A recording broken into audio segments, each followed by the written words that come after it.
everyone, and welcome back. Speak with Stite Channel. I'm Emily, and I'm so happy to be here with you all today. Hi, Emily, and hello to our wonderful listeners. I'm Paul, and I'm excited about our topic today. It's something we all experience, English at work. Exactly, Paul. Whether you're just starting your career or you've been working for years, English plays a big role in many workplaces around the world. Today, we're going to talk about some common situations where you might use English at work, like writing emails, understanding reports, and participating in meetings. That's right, Emily. And before we dive in, we have a small favor to ask our listeners. If you enjoy our podcast and find it helpful, please take a moment to subscribe to our channel. It really helps us to create more content for you. Yes, please subscribe. And don't forget to give this episode a like if you find it useful. It lets us know what kind of topics you're interested in. And if you have any questions or comments about today's topic, please feel free to leave them in the comments section below. We love hearing from you. Okay, let's get started. One of the most common ways we use English at work is through emails. Paul, what are some important things to keep in mind when writing professional emails in English? That's a great question, Emily. When writing work emails in English, clarity and conciseness are key. You want to make sure your message is easy to understand. It's also important to use a polite and professional tone. Sure, instead of just saying, "Send me the report," you could say, "Could you please send me the report when you have a moment?" Or, "I would appreciate it if you could send me the report." These phrases sound much more polite. That's a great tip. And what about when you're starting an email? What are some common greetings? That's a great tip. And what about when you're starting an email? What are some common greetings? Well, if you know the person's name, you can start with "Dear Name," followed by a comma. For example, "Dear Sarah." If you're writing to a group of people and you don't know everyone's name, you could use "Dear Team" or "Hello Everyone." That's helpful. And what about closing an email? Common closings include "Sincerely," "Best regards," or "Thank you," followed by your name. "Best" is also a shorter and more informal option if you have a good working relationship with the person. Good to know. Now, let's talk about the body of the email. What should we keep in mind when writing the main message? Be clear about the purpose of your email right from the beginning. State what you need or what information you are providing.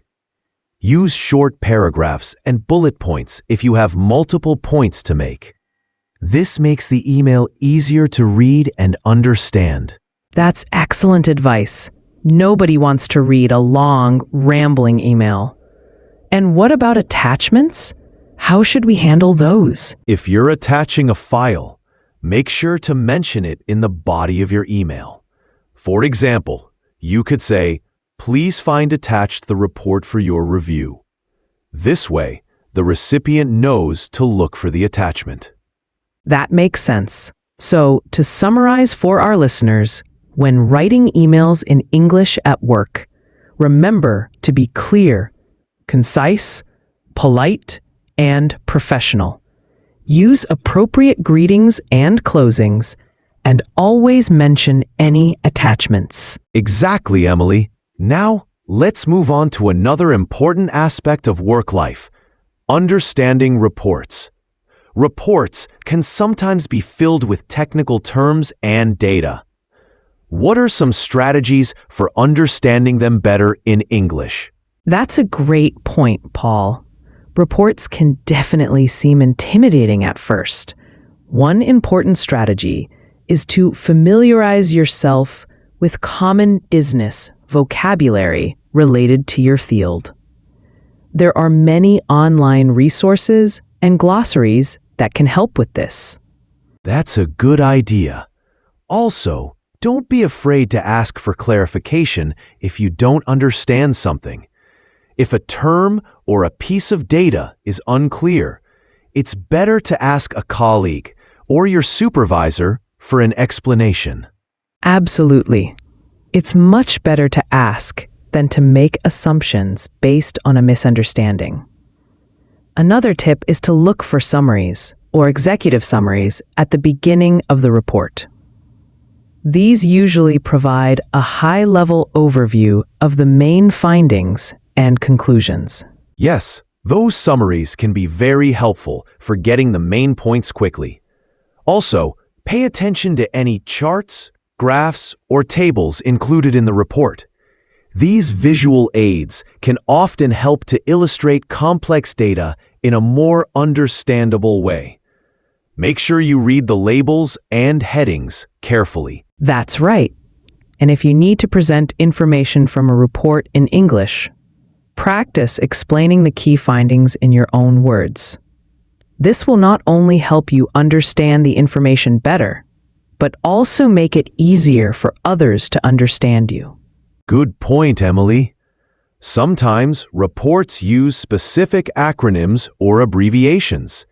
If you're not familiar with them, make a note and try to find out what they mean.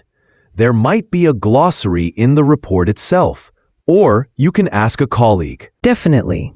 Understanding the language used in reports is crucial for staying informed and making good decisions at work. Okay, Emily, let's move on to another common workplace scenario: meetings.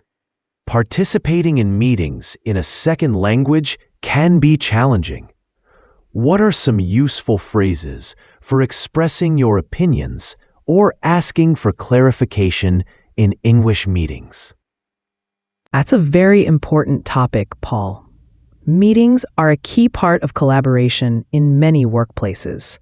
When you want to express your opinion, you can use phrases like, "in my opinion," "from my perspective," or "I think that." Those are great starting points. And if you agree with someone, you can say, "I agree with name," or "that's a good point." Exactly. And if you disagree politely, you could say, "I see your point, but I have a slightly different perspective." Or, "I'm not sure I completely agree with that because..." It's important to be respectful when expressing a different viewpoint. Absolutely. What about when you need to ask for clarification? Sometimes the discussion can move quickly, and you might miss something. In that case, don't hesitate to ask for clarification. You can say, "Could you please explain that again?" Or, "I didn't quite catch that. Could you repeat it?" Another useful phrase is, "What do you mean by term phrase?" Those are very helpful phrases. And what if you want to add to someone else's point? You can say, "Building on what name said," or "I'd like to add to that." These phrases help you contribute to the conversation smoothly. And what about when you need to interrupt politely? Sometimes it's necessary to jump in. You can use phrases like, "Excuse me," or "Sorry to interrupt, but," followed by your point. It's important to be polite when interrupting so you don't disrupt the flow of the meeting negatively. That's good advice.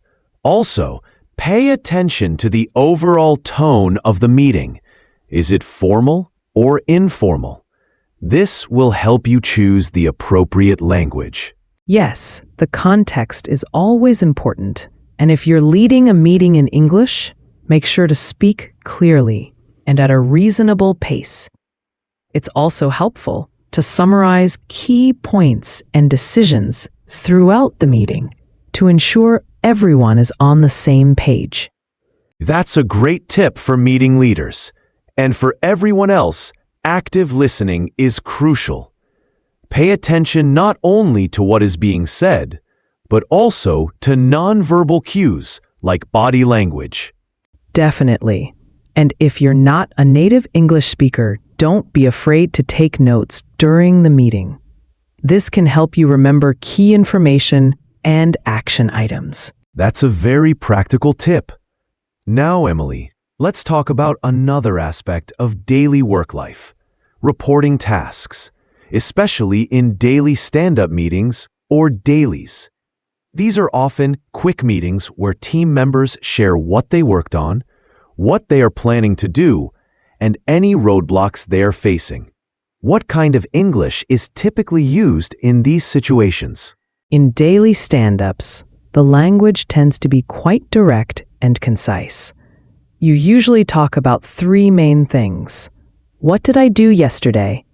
What am I planning to do today? And are there any blockers or impediments? That's right. For what did I do yesterday? You might say something like, yesterday I finished the user interface design, or I worked on fixing the bug in the login page. You would use the past simple tense to talk about completed tasks. Exactly. And for what am I planning to do today, you would typically use the present continuous or going to for future plans. For example, today I'm planning to start working on the database integration, or I'm going to focus on writing the documentation. And for are there any blockers, you would mention any issues that are preventing you from moving forward. For example, I'm blocked by the API not being ready yet, or I'm waiting for feedback on the design before I can proceed. It's important to be brief and to the point in these daily meetings, as they are usually kept short to maximize productivity. You don't need to go into a lot of detail. Just provide a quick update. That's a good reminder. And sometimes you might need to report your progress in writing, perhaps in a daily or weekly report. The language used here would be similar to what you say in a stand-up, but maybe a bit more formal. Yes, in a written report, you might use slightly more formal language and complete sentences. For example, instead of just saying, fixed login bug, you might write, I successfully resolved the bug, affecting the user login functionality. That makes sense. And what about when you finish a task? How might you communicate that to your team or manager in English? You could say something like, I've completed the task name, or the feature report document is now finished. You might also want to mention any next steps, or if you need any further action from others. For example, I've completed the first draft of the report and have sent it to you for review. That's a good way to communicate completion. Now, Emily, let's think about one-on-one meetings with your boss or supervisor. These can be important for discussing your performance, goals, and any challenges you might be facing. What kind of English is useful in these situations? One-on-one meetings often require a more thoughtful and detailed approach to communication. When discussing your performance, you might use phrases like, I believe I've made good progress on project goal, and provide specific examples to support your statement. Yes, it's always good to back up your statements with evidence. If you've exceeded expectations in some area, don't hesitate to mention it. For example, I was able to complete the project ahead of schedule and under budget. And if you're facing challenges, it's important to communicate them clearly and professionally. You could say, I'm currently facing a challenge with issue, and then explain the situation and any steps you've taken or need to take to resolve it. It's also a good opportunity to ask for guidance or support from your manager. You could say, I would appreciate your input on how to best approach problem. Or could you provide some guidance on topic? Definitely. These meetings are also a good time to discuss your career goals and professional development. You might say, I'm interested in developing my skills in area, or I'm looking for opportunities to take on more responsibility in area. That shows initiative and helps your manager understand your aspirations. Remember to listen actively to your manager's feedback and ask clarifying questions if needed. Absolutely. And it's always a good idea to prepare for these meetings beforehand. Think about what you want to discuss and make some notes if it helps you stay organized. That's excellent advice. Being prepared will help you communicate more effectively and make the most of the meeting. Now, Paul, let's shift gears a little bit. We've talked a lot about using English for work-related tasks, but what about the social aspect of work? How do we use English to connect with colleagues and maybe even make plans after work? That's a great point, Emily. Building good relationships with your colleagues is important for a positive work environment. Casual conversations in English often use more informal language. Yes, for example, during a coffee break, you might ask a colleague, "How's your morning going?" Or, "Did you have a good weekend?" These are simple ways to start a friendly conversation. And if you want to talk about your weekend, you could say, "I had a relaxing weekend. I went for a hike." Or, "It was a busy weekend. I visited my family." If you're interested in someone's work, you could ask, "How's that project you're working on coming along?" Or, "Are you busy with task?" And if you want to share something about your own work, you could say, "I'm working on task at the moment. It's quite challenging." Or, "I just finished task. It feels good to have it done." What about making plans to hang out after work? How would you do that in English? You could say something like, "Would you like to grab a coffee after work?" Or, "Are you doing anything tonight? Maybe we could go for a drink." More casually, you could say, "Fancy going for pizza tonight?" And if you're inviting a group, you might say, "Hey everyone, a few of us are thinking of going out for dinner tonight. Are you in?" If you need to decline an invitation politely, you could say, "Thanks for the invite, but I already have plans." Or, "That sounds great, but I won't be able to make it tonight. Maybe next time?" That's important. Always be polite when accepting or declining invitations. And what about when the workday is ending? What are some common ways to say goodbye and wish someone a good rest? You could simply say, "Have a good evening," or "Have a good night." If it's Friday, you might say, "Have a great weekend." And if you're leaving and want to say goodbye to everyone, you could say, "Bye everyone," or "See you tomorrow." Sometimes, if you know someone has had a long day, you could say, "Hope you get some rest," or "Time to relax." These small social interactions in English can really help you build rapport with your colleagues and feel more connected at work. Absolutely, Paul. It's not just about the formal language of emails and reports. The everyday conversations matter too. So, to recap our discussion today, we've covered using English for emails, understanding reports, participating in meetings, reporting tasks in daily stand-ups, one-on-one meetings with your boss, and even social interactions with colleagues. It's all part of using English in daily work life. Yes, and we hope that the phrases and tips we've shared today will be helpful for our listeners as they navigate their professional lives in English. Remember, practice makes perfect, so don't be afraid to use English whenever you have the opportunity. That's right, Emily. And don't worry about making mistakes. Everyone makes them when learning a new language. The important thing is to keep practicing and learning. And on that note, we're coming to the end of our episode today. Thank you so much for tuning in to Speak with Stite Channel. We really appreciate you spending your time with us. Yes, thank you everyone.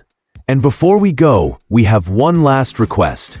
If you enjoyed this episode and found it informative, please subscribe to our channel if you haven't already. And please share this episode with anyone you think might find it useful. The more people we can help learn English, the better. And don't forget to leave us a comment below. We'd love to hear your thoughts on today's topic or any other suggestions you might have for future episodes. We read all your comments and appreciate your feedback.